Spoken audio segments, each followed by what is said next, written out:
Ahora sí le quedó claro a todo el mundo, porque no hay duda, esto fue una confesión. Edith Febles, en mi opinión, excesivamente blanda, le hizo una entrevista masaje a Antonio Espaillat.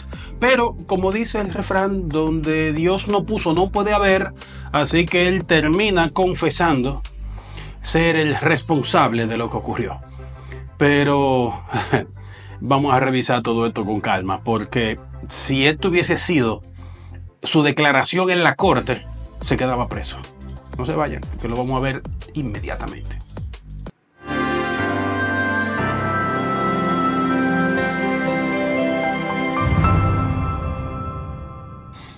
Hola amigos, bienvenidos a Titico RD.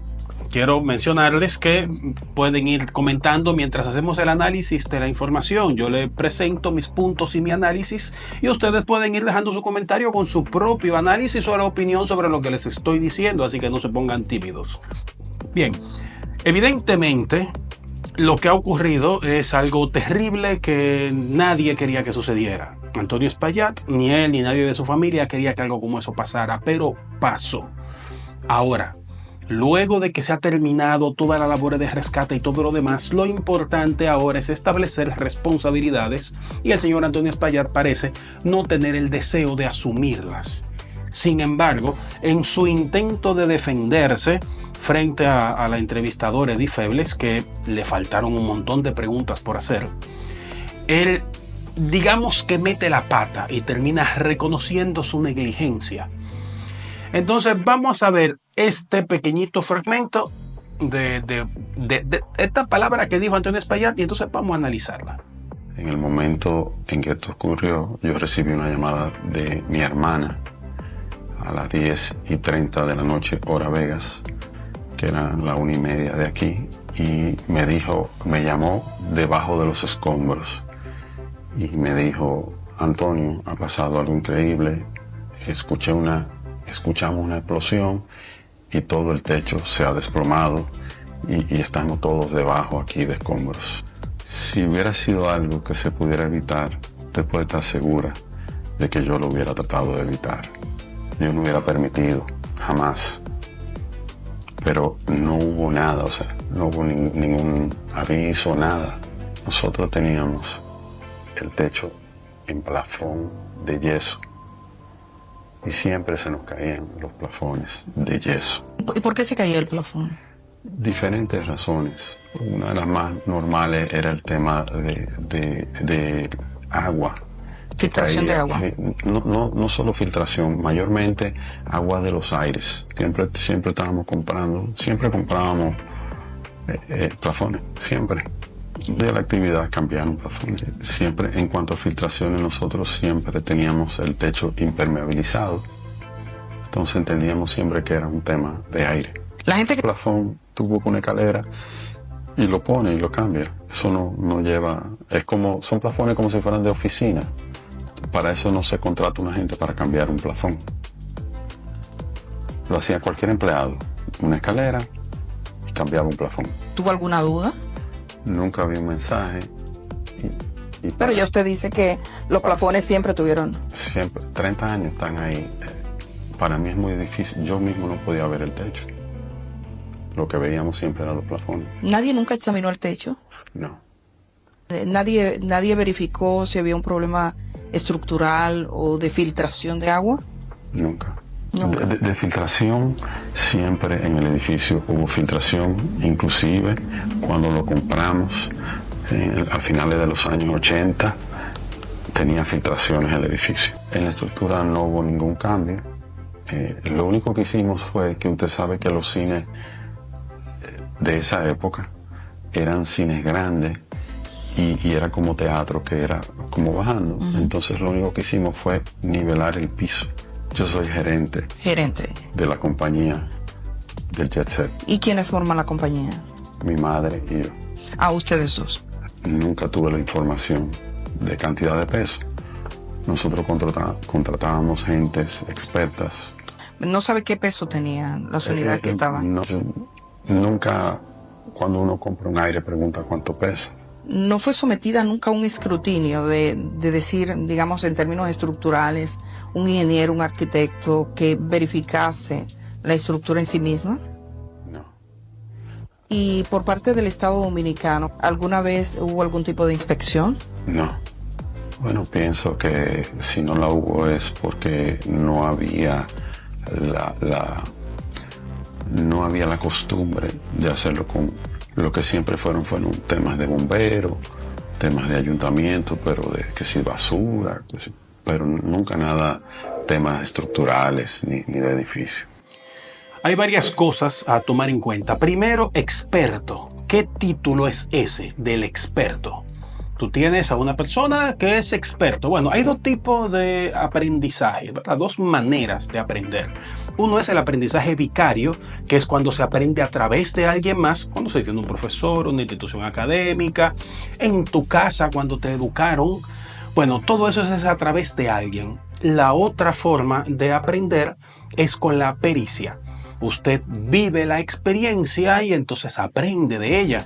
Pero sabemos que una combinación adecuada entre ambos es lo que te da la profesionalidad. Por eso se dice que las universidades te dejan listos para aprender aquella profesión que estudiaste. En este caso, estamos hablando de la estructura de un edificio. El título correspondiente es ingeniero, no es experto. No existe el experto en estructura, existe el trabajador de la estructura. Si el señor Espaillat no tiene a un ingeniero que mencionar, a mí, mi edificio, me lo trabajaba la empresa tal o el ingeniero tal, cosa que no ocurre dentro de su entrevista. No, él habla de expertos. Incluso llega a decir que hubo trabajos de restauración hechos por sus empleados, a donde él dice que es poner un plafón. ¿Qué conocimiento hace falta para poner un plafón? Cuando el verdadero problema aquí es que el edificio se cae a pedazos. Se está rompiendo el plafón por algo. Claro, él dice plafones de yeso. Yo entiendo que él no tiene un conocimiento extenso sobre eso. El yeso podría ser sheetrock, que es el que se parece al plafón. Pero todos sabemos que los plafones están hechos de un material muy en particular, ¿verdad? De esta espuma plástica. Son muchas pequeñas esferas plásticas, así prensadas. Pero, porque siempre hay un pero, el plafón no se rompe con el agua porque no absorbe humedad. Él habla de que el yeso él absorbía la humedad y entonces se caía, pero los trozos que caían eran piedras. El plafón de yeso, para llamarle como le llamó él, es una placa de 1 pulgada o 3/4 de pulgada. Eso no es una piedra como hemos visto en los videos de lo que caía.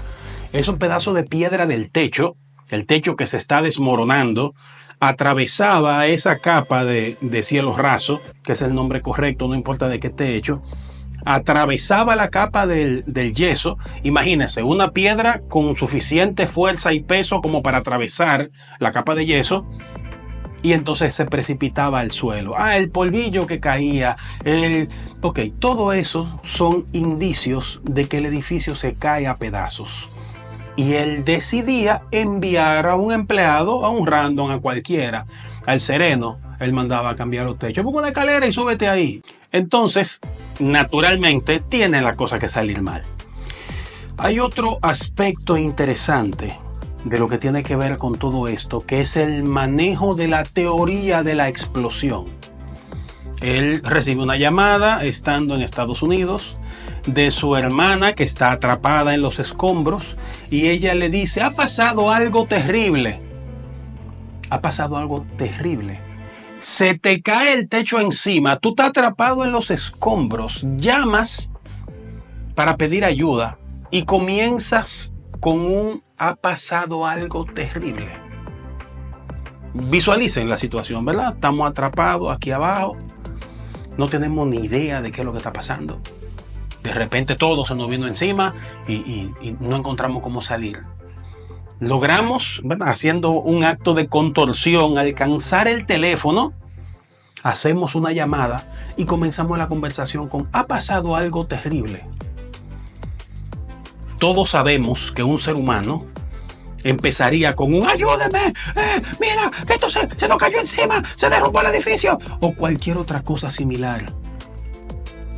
Yo entiendo que él no va a dramatizar lo que le dijo su hermana, pero imagínense de qué manera alguien podría comenzar una llamada de este tipo con que ha pasado algo terrible. Si fuera que salió ese al otro día, ya la rescataron, pero él dice que ya estaba debajo de los escombros. Entonces, evidentemente esa conversación no empezó así. Así que esto se nota que es creando el marco para poder insertar la palabra explosión. Y entonces mi hermana me contó que escuchamos una explosión y entonces... Pero cuando la señora Febles le pregunta acerca de esa teoría, él dice que él es el principal interesado en saber qué pasó. El que tenía que estar mandando gente todos los días a cambiar los plafones.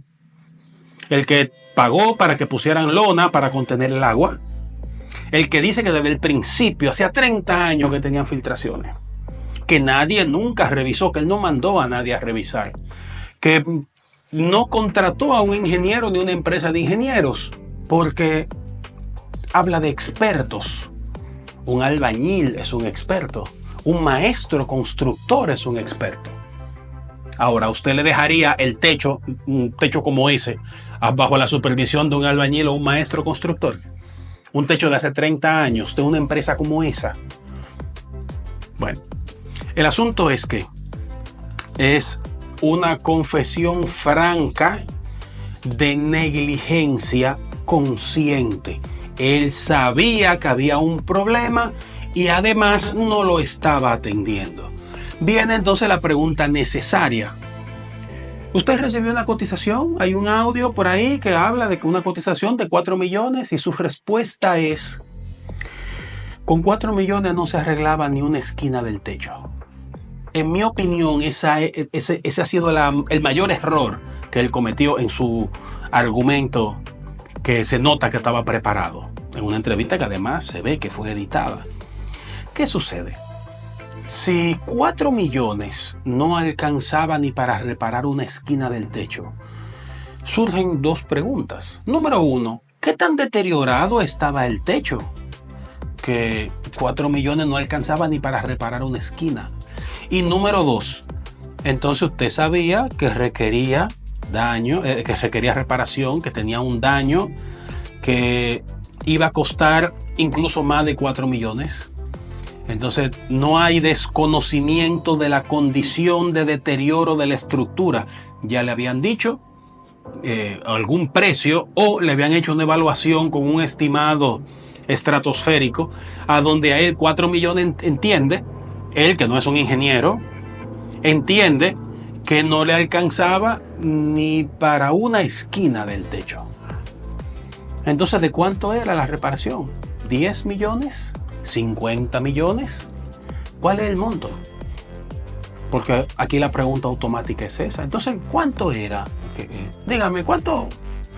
Pero la señora Febles, en su intento de ayudarlo, pues omite un cuestionamiento tan necesario como ese. Entran en el tema de el movimiento financiero. Ella le pregunta que la Procuraduría anunció que estaba tomando acciones de paralizar sus cuentas y la de sus empresas porque había movimiento financiero. Y entonces él dice que él no ha ocurrido ningún movimiento financiero, que él no va para ningún lado, que él está aquí, que va a dar la cara. Sí, está bien, todo lo que tú quieras, pero congelaron la cuenta. La Procuraduría actuó y para actuar necesita la autorización de un juez, o sea, una orden de un juez, porque no es la Procuraduría la que bloquea cuentas. La Procuraduría solicita a un juez el bloqueo de las cuentas y entonces el juez emite una orden que todas las instituciones tienen que obedecer. Pero para que el juez emita esa orden necesita algo llamado motivación. Usted tiene que tener causa probable. Entonces usted le presenta al juez, mire, aquí está esta situación que parece que es para estos fines, pero hay una situación. Usted no llega, mire, por si acaso a él se le ocurriera hacer un movimiento financiero. No funciona así. Tiene que haber una intención y entonces usted llega donde el juez, mire, se está haciendo esto y creemos que es con esta finalidad. Y entonces el juez puede actuar. Sobre todo si se trata de una persona que tiene varias empresas. Entonces es lógico que haya movimiento de dinero porque hay que pagar, hay que hacer pagos. El mismo ya no existente hoy en día, físicamente Jet Set, tiene deudas con suplidores. Y esos suplidores necesitan cobrar. Y es lógico que usted va a desembolsar esos pagos para esos suplidores. Usted tiene que pagar la cerveza, el hielo, esto, lo otro, aquello. Usted tiene que pagar a las personas que trabajaron ahí y además tiene que ayudar a la familia de si ese trabajador finalmente es uno de los afectados. Pues usted tiene que desembolsar a sus familiares de entrada, así rápidamente, el pago de su salario. Entonces es lógico que ante esta situación haya movimiento de dinero. Por lo tanto, para que se active una alarma desde la Procuraduría, es necesario que el movimiento sea algo extraordinario, algo que presuponga que es un intento de insolventarse. Y entonces nos lleva a la siguiente pregunta necesaria de parte de la señora Febles, que es a donde le dice, le pregunta sobre sus socios. Bueno, el señor Espaillat dice que él es el administrador de la discoteca y que su mamá, ¿verdad?, que es la dueña y que esa es la dueña, que es la socia. Y entonces, sí, pero no le preguntamos por la discoteca. A usted se le preguntó, la señora Febles, que debió recalcar la pregunta, le preguntó por sus socios. Su mamá también es la dueña de Jalao. Su señora madre también es la dueña de RCC Media. Su señora madre, ¿verdad?, es la dueña de todo lo que usted maneja y ha manejado. Usted no tiene más socios en sus otras empresas. Porque cuando hablamos de negligencia, Jet Set como empresa no puede cometer negligencia. La negligencia solamente ocurre desde su administración. Por lo tanto, el responsable de ese acto de negligencia que desencadenó todo esto es directamente usted. Así que cuando se hagan las demandas, quien tendrá que resarcir y pagar consecuencias es directamente usted. Entonces, lógicamente, hay socios que no quieren verse involucrados en este asunto personal suyo, que quieren asegurarse de que no habrá que ellos no tendrán que de su propio capital resarcir daño provocado por negligencia suya. Y entonces se entiende que ellos quieran decir, no, espérate, aquí hay que cambiar título, hay que modificar la lista de los socios, hay que alterar la administración de esta empresa, porque tienes que dejarte fuera, porque si no tú vas a arrastrar con el castigo que se te aplique y con las indemnizaciones que tendrás que pagar, vas a arrastrar estas otras empresas que no son solamente tuyas y que resulta que su madre no es tampoco la única socia. Suponiendo que la doña sea socia de todo esto, que al final la que sí es una víctima de la familia de él sí es la señora, porque hace tiempo que ella no maneja esa empresa, se la dejó a él y él fue quien debió asegurarse de que no se esté cayendo a pedazos. En la parte de lo que tiene que ver con los socios, es posiblemente una de las más delicadas que tendrá que enfrentar el señor Espaillat, porque los socios no están obligados a dar la cara y decir quiénes son. Nadie está obligado, más allá de lo que tiene que ver con asuntos de impuestos, ¿verdad?, con lo que tiene que ver con el fisco, tener que decir que es el dueño de tal o cual empresa. Pero cuando se hace una investigación y se rastrea los bienes de una persona que deberá desembolsar una cantidad que en este punto es imposible de calcular, en el monto de indemnización, porque estamos hablando de que solamente víctimas mortales son más de 230. En este punto, el socio que sea, no importa que sea excesivamente rico, puede ser el hombre más rico del mundo, se lo va a pensar. Y va a decir, no, espérate, aquí hay que deslindar entre tú y yo. Yo no puedo dejar que tú me arrastres hacia ese punto, así que yo tengo que sacarte de la empresa o que salirme yo de la empresa. Y esos movimientos son leídos por la Procuraduría como intento de insolventarse. Porque si usted tiene socio y el socio intenta hacer un movimiento, resulta altamente sospechoso.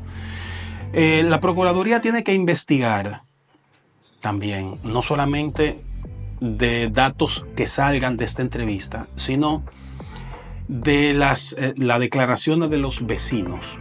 Porque el señor Espaillat llega un momento en el que él se pinta como el salvador del sector El Portal. El tipo era, bueno, podía candidatearse como presidente de la Junta de Vecinos. Y todo eso ante el reclamo frente a las cámaras el día de la desgracia de los vecinos que decían que estaban hartos con la bulla, con el movimiento de gente, que se quejaron, que le dijeron que era una discoteca marca país, que nunca se hizo nada.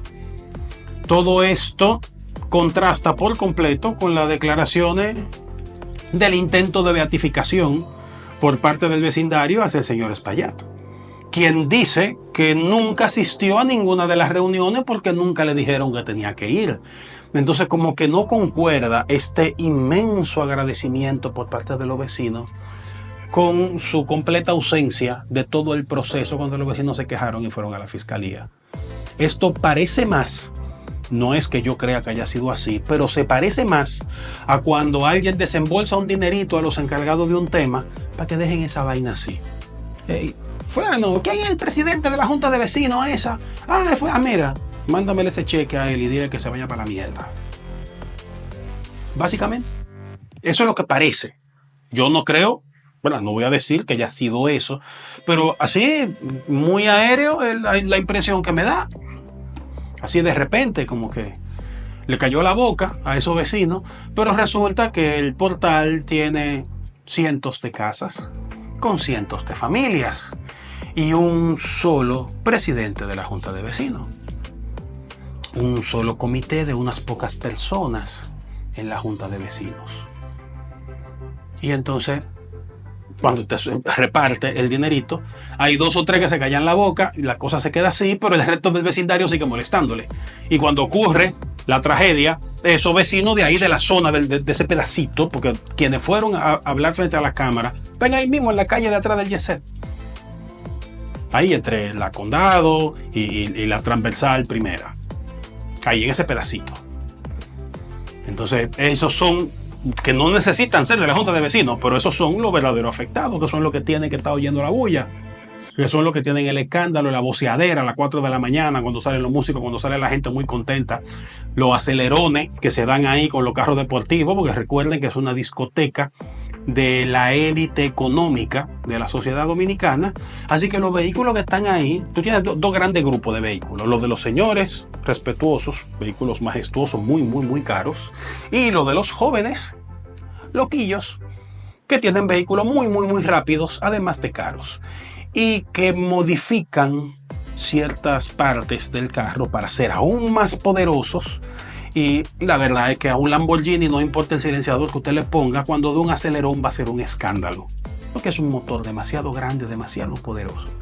Y no solo Lamborghini, cualquier otra marca aplica para lo que estoy planteando. Y esos vecinos de ahí, de esas calles, eran los que tenían que vivir en esta condición. Así que quisieron darle un reconocimiento. Eso, señora, a usted nadie se lo va a creer tampoco. Eso es igual de inverosímil, de irracional, que la llamada de su hermana. Ha pasado algo terrible, así mismo de irracional. Imagínense, por fin ya él dice que va a poner una vaina para quitar el ruido, y dice que va a hacer, y dice que va a hacer, y dice que va a hacer, y entonces ya por eso vamos a entregar un reconocimiento a personas que están en la fiscalía sometiéndolo. La gente que llegaron a la fiscalía entienden que lo menos que él debía hacer era eso que había ofrecido, y le van a dar un reconocimiento por eso, porque no fue que le faltó las calles del vecindario. No fue que él puso unos columpios en el parque. No. Fue que él hizo lo mínimo que de todas maneras estaban pidiendo, porque la solicitud era que le quitaran esa discoteca de ahí. Pero se llega a un acuerdo de elimina la bulla y te soportamos. Porque si tú no molestas, entonces está bien, no hay problema. Él dice que sí, que está bien, que hará lo posible por no molestar. Y quiere que uno le crea que los vecinos consideraron que eso era motivo para darle un reconocimiento. Yo entiendo que él está siendo asesorado por un equipo de manejo de crisis, Pero su equipo de manejo de crisis no está bien, señores, para allá. Eso que le están diciendo es lo que está provocándole problemas.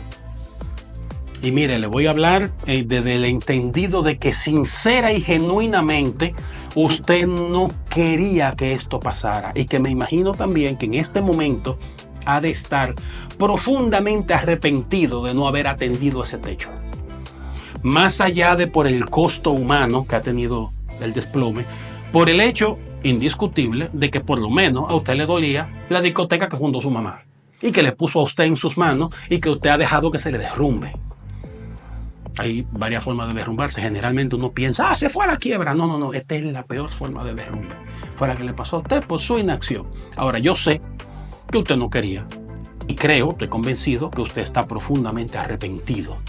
Con todo dolor. Y tiene que enfrentar esta situación. Pero, si en verdad usted tiene ese arrepentimiento, ese dolor, ese todo lo demás, déjeme decirle que lo único que usted está consiguiendo, haciéndole caso a este grupo de manejadores de crisis que los rodean, suponiendo que no sea esto idea suya, es dañar la imagen de sus otras empresas. La posibilidad de levantar otro edificio y reabrir la discoteca Jet Set, quizá en el mismo solar. Yo personalmente no vuelvo a pisar el Jet Set nunca. Y mire que yo era un visitante del Jet Set desde cuando estaba en la Coca-Cola, desde cuando yo era muchacho. Usted está manchando la imagen suya y del resto de sus empresas. Está dañando sus medios de comunicación que dependen de la credibilidad. En el Jet Set dependía de quién era el artista que se estaba presentando. Dependía del servicio, del precio y de la calidad de lo que se servía en las mesas. Del ambiente. Pero las empresas de comunicación no. Las empresas de comunicación dependen de la credibilidad. Es el único capital real que la empresa tiene. Porque comunicar, mire, yo con una tela negra, una cámara y unas luces, con un microfonito, todo comprado por internet, estoy haciendo un trabajo de comunicación. Esto, la infraestructura es insignificante. Se trata de credibilidad. Y usted está manchando eso en sus empresas. Comunicadores de lo famoso, como Julio Martínez Pozo, como José La Luz, por ejemplo, que son de los que tienen por lo menos 20 años de una fama, y contando con fama y credibilidad, se han manchado. La Luz, siendo muy inteligente, dijo, bueno, yo sí, estoy parcializado porque ¿qué voy a hacer? Y bueno, la verdad, al menos fue sincero. Usted tiene el caso del doctor Ricardo Nieves, que dijo, no, yo me voy de aquí. Dice, yo no voy a vender mi palabra. Y entonces, para rematar, usted tiene a otro de los comunicadores que es capaz de decir que el FBI debe investigar. Porque hubo una explosión. Porque aquí se han hecho denuncias y no hemos visto todavía la reacción. Señores Tallado, no es por esa vía, no es por ahí que se hace. Asuma la responsabilidad, encuentre la manera de no terminar en la cárcel, es su derecho. La gente lo que quiere son 30 años por su negligencia y por el costo.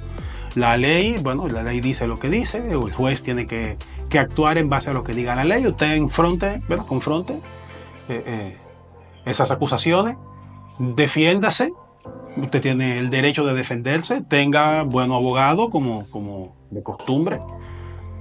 Le deseo suerte en el fondo. Yo quiero que se haga justicia, pero usted tiene el derecho de defenderse. Le va a costar mucho dinero.